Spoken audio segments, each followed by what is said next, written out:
Oke, Bapak Ibu kita lanjutkan. Kali ini kita akan masuk ke sesi kedua, yaitu tentang media-media yang bisa digunakan dalam e-learning ya. Jadi media ini adalah sebuah suatu perantara dalam kita berkomunikasi dengan pembelajaran ya, dan dia mengikuti kaidah atau konsep di mana media ini harus ada aspek komunikasinya, kemudian tersistem dan dia digunakan dalam pembelajaran gitu. Nah, kenapa media ini penting ya? Bapak Ibu mungkin pernah lihat ada beberapa teori ya yang menyatakan, kalau di sini saya ambil teori count of experience. Mungkin kita semua sudah tahu, tapi pada intinya adalah bahwa sekedar membaca itu nggak cukup ya. Karena kalau di sini hanya sekitar berapa? 10% ya yang bisa didapat oleh student gitu ya. Yang paling besar jelas kalau mereka melakukan atau mereka performing sesuatu, tapi at least kita bisa tingkatkan, jadi nggak sekedar membaca, kita bisa tambah dengan dia mendengarkan suatu penjelasan, kita bisa tambah dengan dia melihat suatu gambar, kita bisa tambahkan dengan dia melihat suatu video gitu ya, sehingga minimal mereka at least akan mendapatkan 30% pemahaman gitu ya. Mau lebih bagus lagi, tambahin dengan demonstrasinya, dengan contohnya, dengan praktis lapangannya gitu ya. Jadi pada intinya kita merancang sebuah media yang semaksimal mungkin dalam meningkatkan pemahaman mereka gitu ya, at least 30% lah mereka bisa paham. Oke, ada prinsip yang harus dipenuhi dalam membuat media e-learning ya. Ini saya sebut namanya ada beberapa, kalau saya ngambil ada beberapa saya modifikasi, namanya visuals ya, VISUALLNS gitu ya. V yang pertama ini adalah visible, mudah untuk dilihat. Jadi kita nggak bisa bikin sesuatu yang sangat rumit, kita bikin dalam bentuk bagan yang kompleks banget, nggak bisa. Kita sederhanakan sesimpel mungkin. Berikutnya interesting, menarik, jangan bikin sesuatu yang menurut mereka sama dengan textbook atau membosankan ya. Berikutnya simple, sederhana, nggak usah rumit-rumit, udah sama dengan tadi lah. Nah ini useful, jadi bisa mungkin materinya memang yang mereka akan butuhkan di dalam pembelajaran berikutnya, gitu ya. Kemudian accurate, jadi tepat, metodenya memang materinya memang betul, gitu ya. Kemudian legitimate, masuk akal dan menurut itu mudah dipahami oleh student. Berikutnya, nah ini tambahan low cost. Ini menurut saya salah satu yang jarang dibahas dalam beberapa media learning, tapi dalam kondisi seperti saat ini menurut saya penting. Low cost, jadi yang hemat atau low budget. Terakhir struktur, jadi terstruktur atau tersistematis ya. Kekurangannya virtual, kita nggak bisa ngomong kayak di kelas, wah seenaknya kita ngomong karena kita bisa mengulang-ulang ya. Kekurangannya virtual, ini mereka dalam kondisi pemahaman yang terbatas, sehingga kita harus bikin materi yang sistematis mungkin, bahkan kalau bisa instruksional gitu ya, jadi sifatnya memberitahu gitu. Nah, sehingga diusahakan di sini beberapa poin. Yang pertama, materi ini bikinnya dalam bentuk yang instruksional, jadi bukan lagi yang informasi atau menjelaskan, tapi yang instruksional, yang memang mendorong mereka melakukan sesuatu ya. Sehingga bagusnya kalau instruksional itu ada medianya, ada juga resource-nya, ada juga misalnya modulnya, sehingga mereka tahu harus bikin apa setelah ini gitu ya. Berikutnya pendukung ya. Jadi dia tuh bukan bahan utama, tapi sebagai pendukung. Jadi harus ada resource utamanya, entah dalam bentuk modul atau dalam bentuk resource lain gitu ya. Dan kita harus memaksimalkan supaya media ini maksimalkan potensi yang dimilikinya. Jadi kalau misalnya kita pakai online conference, kita maksimalkan online itu sejauh mana. Kalau kita pakai video, kita maksimalkan fitur pada video. Kalau kita pakai audio, kita maksimalkan fitur pada audio gitu ya, audionya. Nah, berikutnya otentik, jadi itu jelas medianya benar dan menarik. Jadi mirip dengan yang visual tadi. Nah, dalam kondisi seperti sekarang ini ada beberapa media yang bisa kita gunakan maupun yang mungkin jarang Bapak Ibu dengar ya. Misalnya kalau yang asinkronnya kita bisa pakai Gmail, sekedar email biasa untuk ngasih bahan, atau YouTube, nah atau PDF. Artinya mungkin Bapak Ibu jarang dengar bisa menggunakan Spotify ya. Aplikasi buat dengerin musik, nanti kita bahas ya.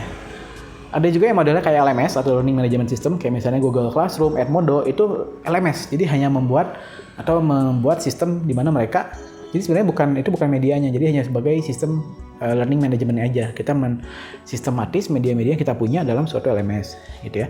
Ataupun asinkron yang bisa kita pakai, ada Google Meet, ada Zoom, ada WhatsApp, ya ada juga Instagram. Nah, Instagram mungkin ada beberapa yang sudah pakai, atau ada juga yang mau saya bahas sekarang, nanti akan saya bahas di simulasi, namanya Discord ya. Nah, kita mulai satu-satu dari, mungkin tadi kita sudah lihat di video yang awal bagaimana sih pendapat mahasiswa tentang itu ya. WhatsApp katanya. WhatsApp itu betul hemat kuota, praktis, dan mendukung beberapa jenis file ya. Tapi sayangnya WhatsApp ini, kata beberapa anak, dia mudah terdistract. Jadi ketika baru lagi main WhatsApp, ada notif, langsung buka notif lain gitu ya. Atau misalnya ada yang ada chat dari siapa, dahulunya chat itu gitu ya. Dan dia sebetulnya tidak begitu tersinkronasi ya, jadi ada beberapa keterbatasan karena biasanya banyak yang pasif, banyak yang silent reader gitu, dan kontennya tidak termanage dengan baik karena ada chat kelelep, ada chat ketutup gitu ya, jadi kadang-kadang itu menjadi menyulitkan dalam mencari bahan. Nah berikutnya Zoom juga jelas ya, fiturnya paling lengkap, tampilannya maksimal, kinerjanya maksimal. Dan yang menarik dia punya fitur breakout room. Ini mungkin gak ada di fitur-fitur lain. Dia tuh di media-media lain. Breakout room ini sangat memudahkan untuk kita menggunakan diskusi menggunakan Zoom. Nanti kita akan contohkan pada saat diskusi ya. Bagaimana breakout ini sangat bantu gitu ya. Nah, cuman cons-nya atau kekurangannya dia ini sangat boros. Yang gak begitu boros tapi cukup boros. Kemudian jaringannya harus stabil ya. Dan dia menyedot baterai lumayan berat. Kalau pakai HP saya atau di HP lain ya. Nah Google Meet juga bersama dia online conference. Pro-nya dia gratis. Sekarang sudah digratiskan dulu dan support buat semua platform atau semua jenis media yang bisa kita gunakan, entah itu Android, iPhone, iOS gitu ya. Tampilannya simple, sangat simple, dan dia mendukung share screen juga, dan dia web based kalau di laptop ya, jadi nggak harus install aplikasinya dulu. Tapi kekurangannya audiensnya nggak bisa kita lihat secara menyeluruh, kemudian kuotanya paling boros menurut saya di bawah Webex ya, dan jaringannya sangat tidak stabil. Jadi ada gangguan dikit langsung keluar, ada hujan dikit keluar. Seperti saya rasakan ketika menggunakan Google Meet kemarin ya. Pengaturannya agak rumit, jadi kita nggak bisa, misalnya ada orang yang baru masuk kita harus admit dulu, gitu, jadi kita bolak-balik, gitu, dan dia nggak bisa share file secara langsung. Nah, Classroom ini model LMS ya, sama dengan Edmodo lah, LMS yang sederhana, fitur file manajemennya juga lengkap, sangat lengkap, kita bisa susun materi sedetail mungkin, serapih mungkin, tapi konsepnya ada nggak bisa pakai diskusi, karena kalau cuma via kolom chatting biasanya nggak efektif, gitu ya. Dan dia itu hanya digunakan sebagai learning management sebaiknya, bukan sebagai media pembelajaran khusus. Nah YouTube bisa di sini yang paling sering saya gunakan ya. Dia support jenis-jenis video ya, tapi ingat video aja ya. Dan ini yang paling menarik, besaran datanya bisa menyesuaikan dengan kualitas. Jadi kalau memang student yang nggak punya jaringan bagus atau memang kuotanya terbatas, mereka bisa pilih yang kualitasnya rendah. Maka dari itu kita harus bikin media yang nggak begitu kualitas tinggi juga. Jadi jangan bikin yang kualitasnya sampai video HD atau 4K. Nah tuh buat apa juga gitu ya, hanya untuk pembelajaran. Dan dia user friendly karena semua orang bisa pakai, nggak harus bikin dulu apa, yang penting dia bisa akses YouTube aja ya. Jadi semua orang bisa pakai. Tapi konnya ada dia nggak synchronize, jadi nggak bisa diskusi ya. Masa di kolom komen diskusi kayaknya nggak pernah efektif. Kemudian waktu uploadnya lama ya. Saya kebiasaan ngupload 1 gigaan, itu yang saya upload sekarang ini 1 gigaan mungkin akan ke-upload dalam waktu 2 jam ya. Bahkan ngerender videonya biasanya saya ngerender video ini sampai 3 jam gitu ya. Uploadnya sejam, jadi kurang lebih 4 jam hanya untuk mengupload 1 video ya. Dan dia perlu kemampuan video editing sebetulnya. Ini mungkin agak menyulitkan. Nah, yang mau saya bahas hari ini adalah sesuatu yang menarik ya. Karena ini mungkin menariknya era digital ini adalah kita bisa mengeksplor banyak hal yang sebelumnya kita nggak pernah duga ya. Jadi ada beberapa media lain yang kadang-kadang nggak kepikiran tapi ternyata bisa digunakan ya. Ini mungkin misalnya di sini. Nah, ini Instagram kita sering pakai buat sekedar update foto, stories dan sebagainya. Tapi ada beberapa dosen yang menggunakan fitur stories atau menggunakan live Instagram untuk kemudian dia berbagi pada mahasiswa dan dia bisa meng-invite beberapa teman-teman yang lain gitu ya. Sehingga ini menarik buat melihat interaksi nyata. Tapi sayangnya ya jelas ada keterbatasan ya. Berikutnya ada juga ini Discord. Ini mungkin Bapak Ibu jarang mendengar, kecuali kalau yang pernah dengar ini mungkin biasanya sering main game ya. Karena Discord ini adalah awalnya aplikasi buat para gamers. Jadi kalau mungkin Bapak Ibu anak-anaknya, teman-temannya pernah lihat ada yang suka main beberapa games ya, kayak PUBG, Mobile Legends dan sebagainya. Mereka kalau ngobrol itu nggak di aplikasinya. Karena di aplikasi itu biasanya rawan kalau kita main game.